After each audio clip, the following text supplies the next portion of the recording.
how to change the difficulty mode, whether it is a friendly neighborhood or friendly or difficult match, how to change that while you're playing the game.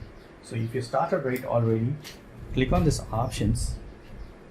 So once you click on the options, right, just come to settings, and the settings, right, come to game.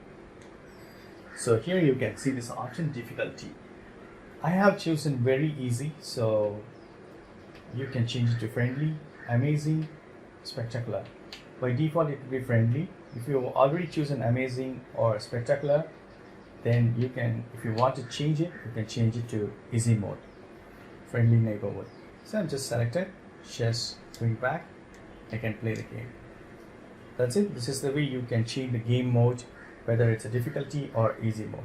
That's it. Thank you so much for watching. Please provide the comments and feedbacks in media forms. Thank you. Bye.